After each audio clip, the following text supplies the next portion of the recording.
चलो देखिए, कल हम लोगों ने क्या देख लिया था, पाचन पढ़ रहे थे। पाचन में आप लोगों ने मुंह के विषय में देख लिया। सबसे पहले आपको बताए थे आहार नाल। आहार नाल जो है ये कहाँ से लेके, मुख से लेकर के एनस तक के पूरे सिस्टम को हम क्या कहते हैं, आहार नाल, माने पूरा कंप्लीट आहार नाल। इसीलिए इसको कहा जाता है पाचन तंत्र। कई चीजें मिली हैं, इसीलिए इसको क्या कहते हैं, पाचन। सबसे पहले आपने मुख देखा, फिर मुख, मुख माने बकल कैविटी कहा गया क्योंकि खाली स्थान था। फिर उसके अंदर दांत को देखा, दांत के बाद जीभ। जीभ पाचन का काम नहीं करता बल्कि लार बनाता है ना, ये लार ग्रंथि अलग स्वेदांतरी है, ठीक। इसको आपको अलग से पढ़ना है, थोड़ा सा बता दिए थे। क्या करता है, भोजन को इधर उधर घुमा के ले जाने का कार्य करता है। इसके बाद आप जीभ के बाद आप लोग क्या पढ़ा दिए थे, जीभ के बाद लार ग्रंथि पढ़ा दिए। अब लार के बाद अब हम लोगों को उसके नीचे देखना है, ठीक। अब आपको ये भी बता दिए कि दांत का कितना प्रकार होता है, सब देख लिए हैं, ठीक। अब देखिए आगे आज हम लोगों को देखना है किसके विषय में, ग्रसनी, ग्रासनाल। देखो ये पूरा आज हम बना रहे हैं स्ट्रक्चर, ये है इधर बना, इधर दिख रहा है, हाँ यहाँ दिखेगा। ये मान लो पूरा मुख है, ये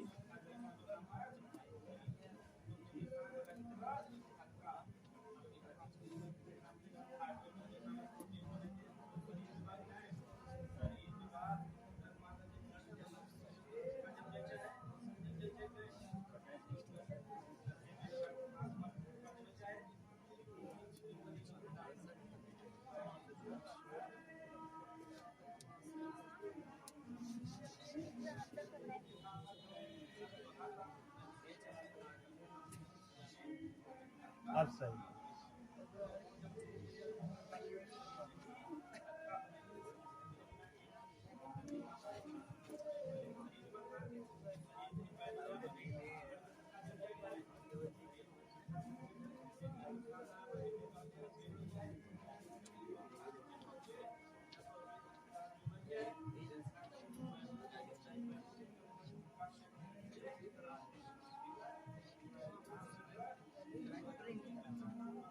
ये है, ठीक।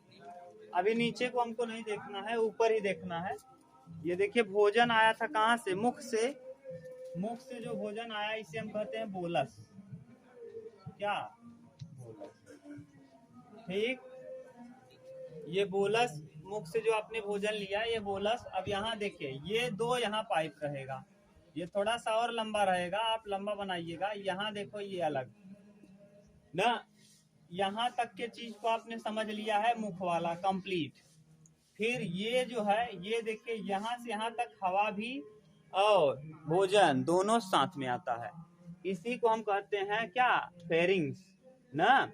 इसी फेरिंग्स में देखिए ये है स्वर बॉक्स, वॉइस बॉक्स ना। वॉइस बॉक्स यानी जो वॉइस बॉक्स थोड़ा सा जिसका पतला होगा उसका आवाज पतला। लड़कियों का जो वॉइस बॉक्स होता है ये पुरुषों की तुलना में क्या होता है, पतला। इसीलिए ये क्या होता है, आगे हम लोग पढ़ेंगे वॉइस बॉक्स के विषय में, जब शोषण पढ़ेंगे तब। ये वॉइस बॉक्स है, यहीं पे देखो इसको दो भाग में, आप इसी को कहते हैं हम क्या, ग्रसनी। क्या कहते हैं, ग्रसनी। ये ग्रसनी की लंबाई कितना सेंटीमीटर, 10 से 12 से 14 या 10 से 12 जो भी दिया हो, 10 से 12 या 14 सेमी होता है। वही 12 से 14, 10 से 12 सेमी होता है। किसकी लंबाई, ग्रसनी।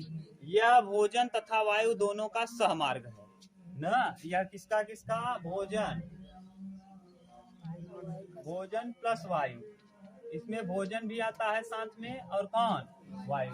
अंग्रेजी में इसे कहते हैं फेरिंग्स, फेरिंग्स। जो भी होगा इंग्लिश देख लेना, फेरिंग्स ना। ये अंग्रेजी में क्या कहलाएगा, फेरिंग्स। फेरिंग्स का आप देख लेना, या फार, हाँ जो भी होगा मिला लेना इंग्लिश, ठीक। फेरिंग्स यानी ग्रसनी। ये ग्रसनी क्या है, यानी साथ में भोजन को भी साथ लाता है और हवा। अब यहीं पे होता है क्या, ये स्वर बॉक्स ना, स्वर बॉक्स इसी में। अब जब ये नीचे की तरफ आएगा तो नीचे की तरफ इसका आकार देखो ये रहेगा। ये मान लो आया ऐसे, यहाँ पे इस तरीके से अलग हो जाएगा ये। ये दो चीजें हैं। अब इधर देखो कोई आया, यहाँ एक लगा रहेगा इपीग्लोटिक्स। क्या लगा रहेगा? इपीग्लोटिक्स। यहाँ से ये अलग हो जाएगा, ये दोनों मार्ग। ये देखो एक मार्ग एक गया कहाँ? पेट की तरफ, और ये फेफड़ा वाला है। ये कौन सा? फेफड़े के लिए है ना। और ये वाला, ये जो गया है भोजन के लिए। किसके लिए? भोजन के लिए। अब आप बोलोगे सर जी दोनों के दोनों एक साथ आ रहे थे, तो इस भोजन को कहाँ चला जाना चाहिए? फेफड़े में। अगर भोजन फेफड़े में गया तो आप आदमी मर जाएगा। ठीक, आदमी की मौत भी हो सकती है अगर भोजन, वायु अगर यहाँ जाएगा तो ठीक है, और अगर क्या गया, भोजन चला जाएगा तो आदमी पक्का, आदमी की क्या हो जाएगी? मौत। तो मौत से बचने के लिए यहाँ भगवान ने एक उपास्थि की बनी हुई, किसकी बनी हुई? उपास्थि। इसको कहते हैं इपीग्लोटिक्स, घाटी ढापन। इपीग्लोटिक्स ना, इपीग्लोटिक्स, इसे हिंदी में कहेंगे घाटी ढापन। घाटी ढापन, ये घाटी ढापन का काम क्या है और इसको नियंत्रित कौन करता है? ब्रेन का ना, ब्रेन। अब देखिए ये ब्रेन क्या करेगा, जैसे ही माने खाना आपने खाया, अब ये खाना खाएंगे तो ये इपीग्लोटिक्स जो है ये किसकी बनी हुई है? उपास्थि की। किसकी? उपास्थि। और लचीली उपास्थि है। कैसी? लचीली। अब आप लचीली, अब आप समझो, इसे अंग्रेजी में कहते हैं कार्टिलेज। क्या कहते हैं? कार्टिलेज। अब आप ये उपास्थि और अस्थि में अंतर समझ लो। अस्थि माने हड्डी और उपास्थि माने नरम हड्डी। जिस हड्डी को आप चबा सकते हैं, जैसे कान की हड्डी है, कभी कभी आप मांस जो खाता है वो चुरुर मुरुर करके हड्डी, हाँ थोड़ा थोड़ा कुछ भी हड्डी को भी खा जाता है, यानी वो हड्डी नहीं बल्कि उपास्थि है।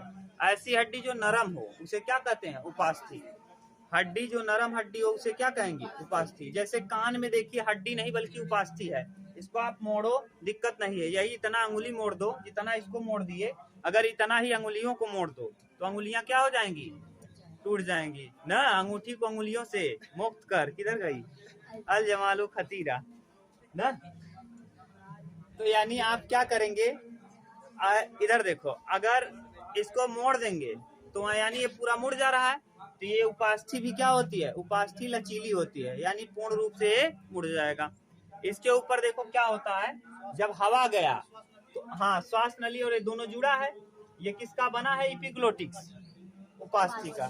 आपसे पूछेगा इपीग्लोटिक्स किसका बना है ना। ये भी हो सकता है पूछ ले कि भोजन और हवा दोनों तो एक ही जगह से जा रहा है, तो ऐसा क्यों नहीं होता कि भोजन फेफड़े में नहीं चला जाता? तो फेफड़े में नहीं जाने के लिए कौन बैठा है? इसको कंट्रोल कौन कर रहा है? ब्रेन। अब ब्रेन जैसे जैसे सलाह, अब ब्रेन के साथ साथ एक चीज और होता है, ये देखो किसका बना है? कार्टिलेज का। ऐसे रहेगा ये ना, जैसे मान लो इस तरीके से, और ये इसी पे लटका रहेगा। और जब भोजन इसके ऊपर गिरेगा ना, तो जैसे ऐसे कोई चीज लटका है, देखो हवा जाएगा तो ये गिरेगा नीचे। हवा वजन है क्या? नहीं। तो हवा आएगा तो ये गिरेगा नीचे? नहीं। मान लो कोई कागज है, जैसे कागज दो, दिखाएं, बताएं, कागज दो। अरे कागज कहीं से दे दो, फट नहीं रहा है। ये देखो, मान लो यहीं से, जैसे ये दो पाइप है, इधर मान लो दो पाइप इधर लगा है, ऐसे इस तरीके से, एक पाइप इधर एक इधर। अब सोचो हवा आ रहा है, थोड़ा बहुत शिफ्ट करेगा, और इसी पे अगर भोजन आपने खाया और ये यहाँ से जब गिरना चालू होगा, तो जब इसके ऊपर गिरेगा तो इसको क्या कर देगा? इसको दबा देगा। तो दब के कहाँ चला जाएगा? नीचे। और एक इसको ढक लेगा, जिसमें हवा जाता है। जिसमें हवा जाता है उसको क्या करेगा? अरे भैया यहाँ मान लो एक पाइप ये है, एक पाइप ये है, इस पाइप को ऐसे बना है, अगर हवा आएगा, इतना जैसे दिखा रहे हैं इतना चौड़ा है नहीं, ये बहुत पतला है एपिग्लोटिक्स ना। तो अब इसके ऊपर भोजन गिरा, तो आप सोचिए हवा गिरेगा तो हवा तो कोई प्रभाव नहीं डालेगा, लेकिन अगर खाना इस पे गिरा तो ये क्या कर देगा? जैसे मान लो यही खाना है चाक, तो ये क्या करेगा? इसको क्या करेगा? नीचे गिरा देगा, और नीचे गिरा तो किसको ढक लेगा? हवा जहाँ जाना चाहिए हवा उस वाले स्थान को क्या कर लेगा? ढक लेगा। और ये कहाँ चला जाएगा? भोजन वाले में। देखो जैसे यही है, ये कहाँ, जैसे इसके ऊपर भोजन आया गिरा, तो ये क्या होगा? ढक जाएगा, और किधर भोजन चला जाएगा? इस तरफ। तो इसी तरीके से एपिग्लोटिक्स, और इसको कंट्रोल करने का कौन काम कर रहा है? ब्रेन ना। तो कभी कभी आप देखिए, कभी कभी आप मान लीजिए सोच रहे हैं, सोच में डूबे हैं ना, जैसे आप कभी खाते समय सोच रहे थे और खा रहे थे, अब आपका दिमाग खाने में कम था, आप कुछ सोच रहे थे, तो ऐसी स्थिति में ब्रेन किसको आदेश देता था? एपिग्लोटिक्स को। और आपने अपना दिमाग कहाँ लगाया है? सोचने में। अब जब सोचने में दिमाग लगा दिया है तो फिर अब एक ब्रेन दो काम कर सकता है? नहीं। तो ऐसी स्थिति में खाना जो है, कभी कभी खाते रहते हैं, कहीं दूसरी जगह सोचते रहते हैं। तो अब कहाँ सोचते हैं आप जानते हैं ना? अब क्या क्या सोच रहे हैं आप जाने। ठीक, तो जैसे सोच रहे थे, अब सोचते सोचते क्या किया आपने? खा रहे हैं। अब ब्रेन तो दूसरी जगह व्यस्त है। ऐसी स्थिति में जो भोजन है कहाँ घुसने लगेगा? फेफड़े की तरफ। और अगर फेफड़े में गया तो आदमी की मौत हो जाएगी। तो फेफड़ा देखेगा, अरे बाप रे कौन आ रहा है ना, फेफड़ा जान जाएगा इसमें कौन आ रहा है। अगर हवा के अलावा कोई चीज गया तो फेफड़ा तुरंत जान जाएगा। और फेफड़ा में हवा भरा है, ये पूरी ताकत लगा के ठेल देगा। किसको? भोजन को। तो भोजन ताकत लगा के जब ठेलेगा तो आपको हिचकी आएगा और नाक ओक से फेंक देगा बहरे भात ना। आपने देखा है कभी? तो नाक ओक से क्या निकल जाता है? भात तो बाहर निकल आता है। जैसे चावल आपने खाया है, कभी कभी छिचिन जाता है, कहते बहु पानी पिए से ठोके लगत। ये ऐसा हुआ क्यों? क्योंकि आप सोच में कहीं दूसरी जगह थे और आपने खा लिया भोजन। और भोजन क्या हुआ? जाना चाहिए था आपके भोजन वाले में ना, लेकिन चला गया कहाँ? फेफड़ा में। अब जब फेफड़ा में जाने लगा, फेफड़ा देखा, अरे बाप रे कौन है? चच्चा आवत है। चच्चा क्या करे? ताकत लगाई ठेल दे, चच्चा ऊपर वापस निकले। और इतना तेज ठेलता है कि आपके नाक ओक से फेंक देता है ना। चावल वोवल नाके तब मम्मी उम्मी रही तो ला पानी पिए। इन आई जानता इनकी बउआ कहाँ सोचत रहा ना। बउआ तो दूसरे जगह जहाँ जहाँ सोचे जाए वहाँ सोचता ना, दिमाग कतब लगाएगा। अब समझ गए? तो यानी इसको रोकने का काम कौन करता है? एपिग्लोटिक्स। अब और चीज देखो, अब एपिग्लोटिक्स रोक दिया, अब भोजन कहाँ गया? भोजन चला गया आइसोफेगस में। तो ग्रसनी कहाँ है? फेरिंग्स के विषय में समझ गए? फेरिंग्स 10 से 12 सेमी होता है। यह भोजन तथा वायु दोनों का सहमार्ग है। यानी ये कैसा है? सहमार्ग। इसमें भोजन और वायु दोनों एक साथ जाते हैं। ठीक, अब इसके बाद और देखो, इसमें और क्या? इसमें बड़ा छिद्र होता है जिसे गलेट कहते हैं, या कीप के आकार का होता है। कैसे? कीप के आकार का। यह किस आकार का होता है? कीप के आकार का। इसमें बड़ा छिद्र होता है, बड़ा छिद्र, जिसे हम क्या कहते हैं? निगलमा, निगल द्वार, निगल द्वार। अंग्रेजी में कहते हैं गलेट ना, अंग्रेजी में कहेंगे गलेट, GULLET। ठीक, क्लियर हुआ? अब आपको ग्रसनी के विषय में, अभी हम लोग ग्रसनी फिर से पढ़ेंगे। जब पढ़ेंगे स्वर यानी हम लोग श्वसन तंत्र पढ़ेंगे, तो ग्रसनी को दोबारा पढ़ना है। अभी एक बार देख लो। अब देखो, ये आपने भोजन के विषय में देख लिया, फेरिंग्स में गया। फेरिंग्स हवा और भोजन दोनों का सहमार्ग है। इसके बाद ये कहाँ जाएगा? कीप के आकार का होता है। इसके ऊपर एपिग्लोटिक्स लगा होता है, यानी स्वर बॉक्स जहाँ है ये वॉइस बॉक्स। वॉइस बॉक्स इसी को कहते हैं। अगर आप इस पे ठोकते रहो, बोलते रहो, देखो आवाज बदल जाएगी ना। तो यही है, यही क्या है? Voice box. इसी के ऊपर लटका होता है एपिग्लोटिक्स। एपिग्लोटिक्स ढक लिया किसको? हवा वाले मार्ग को। भोजन चला गया कहाँ? भोजन चला जाएगा ग्रास नली में। किसमें? ग्रसनी से कहाँ जाएगा? इसीलिए कुछ लोग ये भी करते हैं कि पाचन में जब आहार नाल लिखाएंगे तो आहार नाल में ग्रसनी को छोड़ देते हैं। क्यों? क्योंकि ग्रसनी जो है ये कहाँ खुलता है? माने हवा के लिए, श्वसन में। लेकिन आप जानते रहो ये भी अहम भूमिका निभा रहा है। किसके साथ? माने भोजन जा तो रहा है इसी के साथ, यानी ग्रसनी से जा ही रहा है ना। तो ग्रसनी को भी पाचन में माने पाचन में रखा जाएगा। जैसे छोड़ना नहीं है, देखो किसी की उसमें छूटा है तो उसमें छूटा है तो हाँ, तो छोड़ना नहीं। ग्रसनी के बाद अब देखिए, अब ये ग्रसनी से कहाँ घुसेगा? ग्रास नली में। किसमें? अब ग्रास नली के विषय में हम लिख रहे हैं, इतना उतारना हो तो उतार लो ना। चलो, कितना देख लिए? ग्रसनी के विषय में आप समझ गए। इसकी लंबाई 12 से 14 सेमी होती है। यह भोजन और हवा वायु दोनों का सहमार्ग है। यह कीप के आकार का होता है। इस पर एक उपास्थि की बनी न, उपास्थि की बनी लचीली चीज होती है, जिसको हम क्या कहते हैं? क्या कहते हैं? घाटी नापन, जो हवा और भोजन को अलग करने का काम करता है। यानी अगर भोजन गया तो उसको क्या कर देगा, दबा देगा, और भोजन जहाँ जाना चाहिए वहां जाएगा। अब भोजन जाएगा कहाँ, देखिए ये ग्रसनी वाला भोजन अब जाना चालू करेगा ग्रास नली में। किसमें, ग्रास नली में। ग्रास नली को अंग्रेजी में कहते हैं आइसोफेगस, आइसोफेगस, ठीक, आइसोफेगस ना, आइसोफेगस, ग्रास नली। आप मीनिंग देख लिया करिए, किताब में दिया होगा, क्योंकि लिखने में अगर ज्यादा ध्यान देंगे तो फिर पढ़ाने में गड़बड़ होगा ना, इसीलिए मीनिंग पे हम ध्यान नहीं देते। इंग्लिश जब पढ़ाना चालू करेंगे तब आपका मीनिंग सही लिखेंगे, क्योंकि तब इंग्लिश ही रहेगा टारगेट। तो आइसोफेगस यानी ग्रास नली, ये ग्रास नली की लंबाई जो है ये 25 से 27 सेमी, 25 से कितना, 27, हाँ वही 25 से 27, 23 से 27 ना, इतना सेंटीमीटर लंबा होता है। आप सोचो कहाँ से है, यहाँ वॉइस बॉक्स के नीचे, यहाँ से लेके यहाँ तक, ये यहाँ से, यानी पेट यहाँ है, ये लटका हुआ है, हार्ट है ना, हार्ट बाएं तरफ है कि दाहिने तरफ, बाएं तरफ, कहाँ, बाएं तरफ। अब इसी हार्ट देखो यहाँ से आया है, ये पूरा ऐसे गया है, और यही भोजन है, ये है, यहीं पे पेट है, आमाशय आपका, ठीक। अब यहाँ से लेके यहाँ तक जो दिख रहा है, ये पूरा कितना सेमी है, 27, 25 से 27। अब मान लो कोई लंबा आदमी है तो 30 भी हो सकता है, जैसे बहुत लंबा है 7 फीट का, तब नाम कितने बड़े पेट तो रहे ना, बड़वार पेटा हुआ है, तो यानी जितना आदमी रहेगा, लेकिन नॉर्मल जो है 20-22 सेंटीमीटर रहेगा, 20 सेंटीमीटर से कम नहीं होगा, 20 सेंटीमीटर। अब छोटा बच्चा है तो और कम होगा, लेकिन ये वयस्क में बता रहे हैं, ठीक। तो ये 25 से 27 सेमी होगा।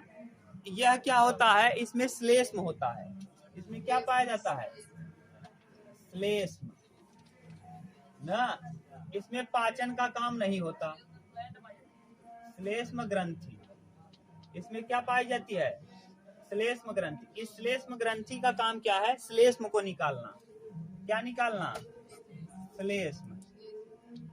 जैसे श्लेष्म एक कीचड़ भी श्लेष्म है ना, आंख से जो कीचड़ निकलता है ये भी एक क्या है, श्लेष्म, क्योंकि आपकी आंख को अगर प्रॉब्लम हुआ तो क्या निकलना चालू होता, कीचड़। नाक भी एक क्या है, श्लेष्म है। तो इसी तरीके से यहाँ से क्या निकलता है, ग्रास नली में से श्लेष्म। अब श्लेष्म क्यों निकलता है, इसमें पाचन ग्रंथि नहीं, या पाचन यहाँ नहीं होता, पाचन नहीं होता, पाचन नहीं होता। अब श्लेष्म निकलने का कुछ न कुछ तो कारण रहा होगा। अब देखो, कल आप लोग सोचो, ये पाइप जो है ना, चिपका हुआ पाइप है, ये कैसा पाइप है, चिपका, यानी इस तरीके का ये पाइप है ये। अब यहाँ जब भोजन इसमें गिरेगा ना, तो भोजन ये सरक सरक कर जाएगा ना, इस सरकाने को, इसको कौन काम करेगा, श्लेष्म। ये सरकाने का जो काम है, इस तरीके को कहते हैं क्या, क्रमानुकुचन। क्या कहते हैं, क्रमानुकुचन।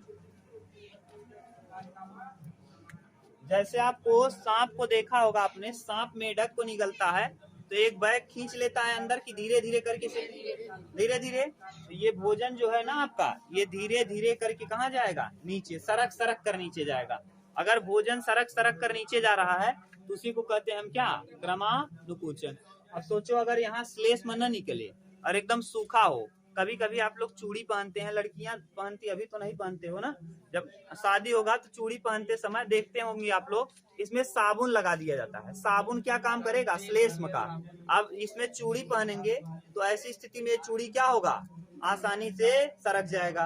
अब सोचो अगर वो श्लेष्म न लगा होता, तब हाथ में डालते तो आपको क्या होता, माने दर्द होता ना, और खरोंच लेता। तो ऐसे ही सोचो अगर यहाँ श्लेष्म न होता, यानी चिपचिपापन न होता, तो यही भोजन रुक जाता, और जब भोजन रुक जाता तो आपको दिक्कत होती ना, ठेल के डंडा उंडा लेके ठेले पड़ा ना, यानी आपको क्या लेकर के कुछ न कुछ क्या करना पड़ता, ठेलना पड़ता। तो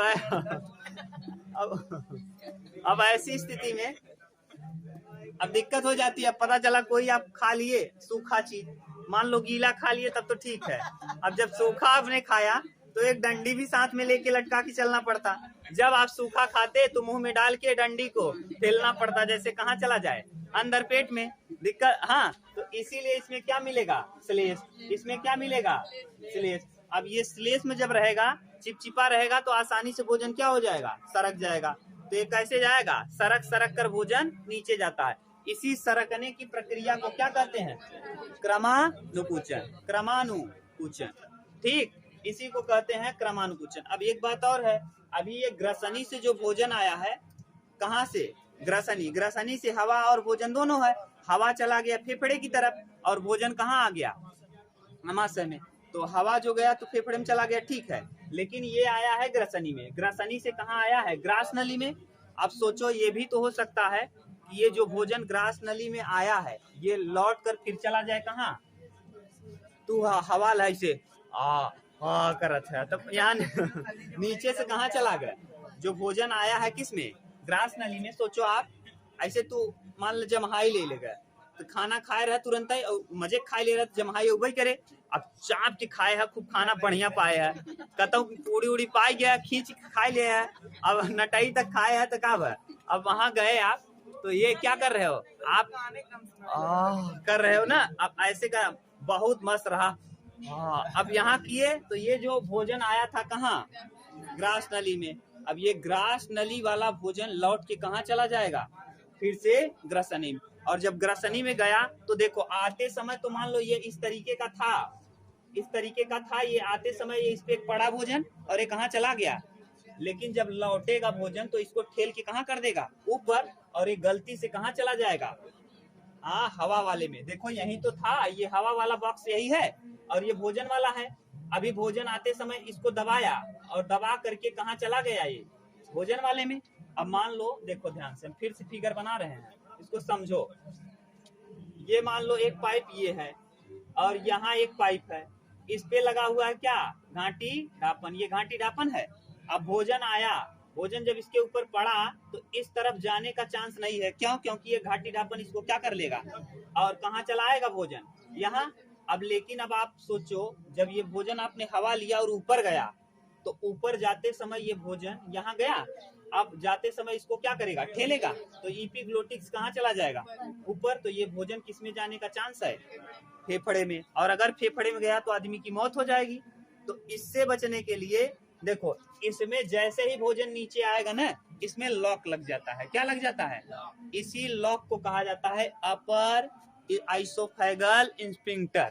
क्या कहते हैं? अपर आइसोफेगल।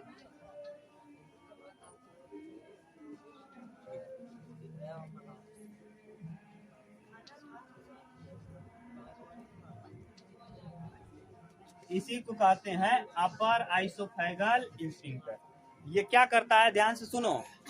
ग्रास नली में आए हुए भोजन को दोबारा जाने नहीं देता। ये ऐसे होता है, सोचो जैसे आपके यहाँ छुच्छी है, छुच्छी में आपने हवा भरा, तो हाँ माने साइकिल में आपने हवा भर दिया, तो हवा वापस रिटर्न जाता है? आने को तो आ गया, लेकिन रिटर्न जाने का चांस। तो यहाँ उसमें क्या लगा होता है? वाल्व। क्या लगा होता है? वाल्व। वाल्व उसको वापस जाने देता है, रोक लिया। और आप लोगों के इसमें ग्रास नली में कौन वाल्व है? अपर आइसोफेगल स्फिंक्टर। यानी ये किसका काम करता है? वाल्व का। वाल्व। ये वाल्व जाने नहीं देगा, रिटर्न भोजन को फिर से नहीं जाने देगा। किसमें? अब ग्रास नली से यह भोजन ग्रसनी में दोबारा नहीं जाएगा। कौन रोक लिया? अपर आइसोफेगल स्फिंक्टर। यानी आप सोचो, आप कितना भी जमहाई लो, अगर भोजन चला गया कहाँ? ग्रास नली में, तो ग्रास नली से फिर से यह ग्रसनी में नहीं। इसको कौन रोक लेगा? अपर आइसोफेगल। है कि नहीं? ये हो सकता था कि रिटर्न आ जाता, तो रिटर्न आने से रोक लेता है कौन? अपर आइसोफेगल। ठीक। अब आपसे कोई पूछेगा, जो आपने भोजन किया, ये भोजन कहाँ से आया? ग्रसनी से हवा और भोजन दोनों आया। हवा चला गया फेफड़े की ओर, और जो भोजन था वो ग्रास नली में आया। ग्रास नली की लंबाई 25 से 27 है। तो ऐसा क्यों नहीं हुआ कि जो ग्रास नली में भोजन था रिटर्न, मान लो कोई चांस ऐसा हुआ कि रिटर्न हो जाए, और रिटर्न किसी तरीके से, जैसे आपने उल्टी ही किया। कभी कभी आदमी को क्या झूलना का सहूर नाइन मान ले, और जानत है औरतों में होता है, जान रही है कि क्या है, हमको उल्टी आता है, लेकिन ना झूल बाप गईन देखे, अरे बड़का झूलना, अब बैठ जाए सेल्फी लेते रही सची बा, और जब चलाई चालू हो तो क्या कह दे? 1 किलो उल्टी कह दे, और खाए पी के कह रही। ये जब जानती हो आपको उल्टी हो रहा है, तो क्या जरूरी है झूलना झूलने का? अब झूलना बैठ गए और खाए हैं जलेबी मोमो छे ही आओ, और खाए के बैठ गए। अब जब बैठ गई तो उसके बाद क्या होगा? ऊपर गया झूलना, नीचे 2 बार आया, घुमरी आया, तो घुमरी आने के बाद क्या होगा, ये नीचे से बाहर निकल जाए। अब जो बाहर आया ये क्या कर देगा, गड़बड़ कर देगा। तो ये जो ये इसको रोकने का काम कौन किया, कौन वाल्व, अपर आइसोफेगल स्फिंक्टर। ठीक, अपर आइसोफेगल स्फिंक्टर ये क्या कर लेता है, रोक लेता है, फिर इसको जाने नहीं देता। इसको जैसे ही आप ऊपर की तरफ कोई चीज खींचेंगे ये क्या होगा, चिपक जाएगा। ऊपर खींचेंगे ये वाला पाइप अपने आप क्या हो जाएगा, चिपक जाए। इसी को कहते हैं क्या, अपर आइसोफेगल। माने जैसे ही आप हवा ऊपर खींचेंगे ये वाला एरिया इसको क्या कर देगा, चिपका देगा, यानी पूरा पूरा बंद हो जाएगा। कौन सा, हवा वाला विंड, हवा वाली पाइप बंद हो जाएगी, आराम से ऊपर जाएगा। ठीक, आप समझ गए, यानी किस तरीके से भोजन ऊपर नहीं जाता। ये आप उतार लो, तब हम लोगों को अब नीचे देखना है, यहाँ पेट में न आमाशय के विषय उतारो तब। देखो आप लोगों ने देख लिया ग्रसनी और ग्रास नली। ग्रसनी के विषय में देख लिया, ग्रास नली के विषय में शांत रहो। ग्रसनी जो था आपने उसको देख लिया। ग्रास नली जो है 25 से 27 या 23 से 27 सेमी लंबा होता है। इसमें भोजन क्रमानुकुचन के द्वारा जाता है। अब क्रमानुकुचन के द्वारा अब ये भोजन कहाँ जाएगा, आमाशय न। अब देखिए पहले आपने क्या देखा, ये मुख से आया इस तरीके से, यहाँ पर 2 भाग हुआ। यहाँ पे कौन है, एपिग्लोटिक्स। एपिग्लोटिक्स ये इस तरीके से एपिग्लोटिक्स है ना, इस पे पड़ा हुआ है। ये बंद हो जाएगा जब भोजन गिरेगा, और ये भोजन वाला मार्ग है, और ये कौन सा, हवा वाला, विंड वाला। तो अब देखिए भोजन वाला हम बना रहे हैं।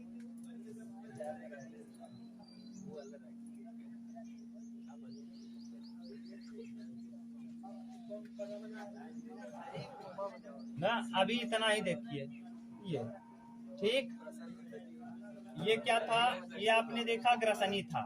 यहाँ भोजन आया था किस रूप में, बोलस। किस रूप में, बोलस के रूप में भोजन आया।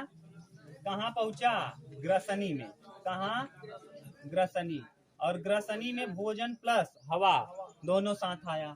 भोजन प्लस हवा यानी वायु, भोजन और वायु दोनों साथ में आया।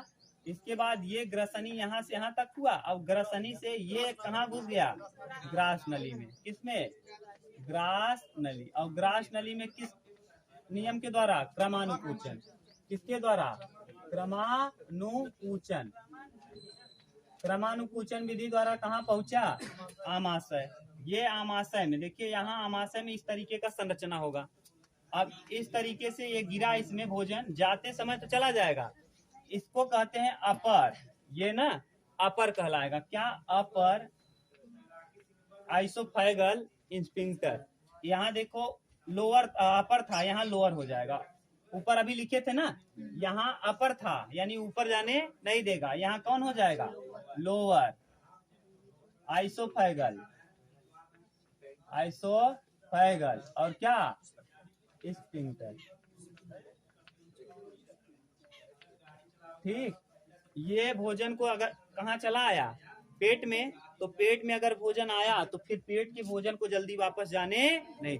कौन, लोअर आइसोफेगल स्फिंक्टर। यहाँ से भोजन, अब देखिए अभी ये किस रूप में आ रहा है, बोलस के रूप में। अब जब यहाँ प्रवेश करेगा छोटी आंत में ना, तो काइम के रूप में। किसके रूप में, तो इसका मुख्य देखिए, इसका मुख्य 3 भाग। तो पहले हम लोग अब किसके विषय में देख रहे हैं, ये क्या है, आमाशय। क्या है, आमाशय। आमाशय जो है ये, इसमें 3-4 चीज जान लो। यहाँ हम लिख रहे हैं ये सब, ये आमाशय के विषय में लिख रहे हैं। स्टमक भी कहते हैं इसको, पेट भी कहते हैं। आमाशय ये जे के आकार का होता है, अंग्रेजी वर्णमाला के किसके, ये देखो जे की तरह दिख रहा है, तो ये किस आकार का, ऐसे देखो जे, तो ये किस आकार का, जे के आकार का। आमाशय जे आकार का होता है ना। आहार नाल का सबसे चौड़ा, आहार नाल का सबसे, आहार नाल में कई चीज है, मुख है, मुख के बाद क्या, मुख, ग्रसनी, ग्रास नली, इसमें से सबसे चौड़ा कौन है, तो आहार नाल का सबसे चौड़ा, आहार नाल का सबसे चौड़ा भाग, सबसे चौड़ा, लंबा हो जाएगा छोटी आंत, और चौड़ा सबसे चौड़ा होता है, चौड़ा भाग। तो आपसे पूछा जाएगा कि आहार नाल का सबसे चौड़ा भाग कौन होता है? आमाशय यानी पेट, आमाशय यानी, तो आहार नाल का सबसे चौड़ा भाग होता है आमाशय ना। दूसरी बात, यह थैली नुमा संरचना होता है। कैसा? थैली नुमा। इसमें जो भोजन आता है ये किस रूप में आता है? बोलस के रूप में। किस रूप में? बोलस के रूप में। ठीक, देखिए ये जो आमाशय है ये इस पे एक परत चढ़ा होता है जिसे हम लोग कहते हैं म्यूकोसा। क्या कहते हैं? म्यूकोसा। क्यों? इसमें चढ़ा होता है परत, आमाशय में एक परत चढ़ा होता है जिसका नाम होता है म्यूकोसा ना। अंग्रेजी में लिखना चाहो तो ऐसे म्यूकोसा। अब म्यूकोसा देखिए, अब समझेंगे तब समझ में आएगा। इस आमाशय के 4 भाग होते हैं, मुख्य 3 और कुल सबसे, ये देखो ये है कार्डियक। क्या है? कार्डियक। ये छोटा सा संरचना है फंडिक, और नीचे वाला ये पूरा पाइलोरिक। कार्डियक, फंडिक और कौन? तो कार्डियक, फंडिक, पाइलोरिक। और ये नीचे वाला कहलाता है शेषाग्र। ये यहाँ से यहाँ तक कहलाता है क्या? शेषाग्र। देख लो क्या दिया है, शेषाग्र ना। इस शेषाग्र क्या होता है? ये जो भोजन आपका इसमें है, ये भोजन किस रूप में आया था? बोलस। अब यहाँ ये भोजन को तोड़ मोड़ करके काइम बना देगा। क्या? काइम। तो यहाँ से ये शेषाग्र से भोजन जो आपके पेट में आया है ये काइम के रूप में, किस रूप में? काइम ना। काइम के रूप में कहाँ जाएगा? छोटी आंत में। किस आंत में? यही द्वार है, यही द्वार है किसका? छोटी आंत और आमाशय का। छोटी आंत और आमाशय को जोड़ने का काम कौन करता है? शेषाग्र। कौन? और इसमें जो भोजन आता है किस रूप में आता है? काइम के रूप में। किस रूप में? और मुंह में बोलस, मुंह में, पेट में बोलस, जबकि छोटी आंत में प्रवेश करने पर काइम। छोटी आंत में, ठीक, छोटी आंत में काइम। कार्डियक में निकलता है HCl। यहाँ क्या निकलता है? HCl। और HCl आपको केमिस्ट्री में पढ़ा दिए हैं। यह बहुत अम्लीय होता है ना। और हाँ, ध्यान से सुनो, ये इतना अम्लीय होता है कि आपको नुकसान भी कर सकता है। सोचो अगर इसको कहीं गिरा दोगे चमड़े पे तो चमड़े को क्या कर देगा? काट देगा। अब सोचो अगर चमड़े को काट दे रहा है तो पेट को क्यों नहीं काट रहा है? तो पेट को इसलिए नहीं काटता क्योंकि यहाँ कौन सी परत चढ़ी होती है? म्यूकोसा। देखो आप सोचो कि आपने मांस कभी खाया है, मांस, मुर्गा, मछली कुछ भी खाया होगा, तो उसको ये क्या करता है? गला देता है। कौन? HCl। सोचो HCl मांस उसको गला दे रहा है, तो इसका मतलब पेट भी क्या है? मांस ही है। तो पेट को क्या करना चाहिए? गला देना चाहिए। लेकिन पेट गलता है? क्यों नहीं गलता? क्योंकि इसके ऊपर किसका परत चढ़ा होता है। तो पेट इसलिए नहीं गलता क्योंकि इसके ऊपर म्यूकोसा का परत चढ़ा होता है जो HCl के प्रभाव को निष्क्रिय कर देता है। HCl के प्रभाव को क्या करता है? पूछेगा आपसे। पेट माने पेट में आया हुआ, मान लीजिए कोई भी है, पेट में आया हुआ कोई भी आपने खाया है, जैसे कुछ भी, जैसे कोई भी मांस गल जाता है, जबकि पेट खुद मांस का बना है लेकिन नहीं गलता। ऐसा क्यों? पेट के ऊपर चढ़ा होता है म्यूकोसा का परत।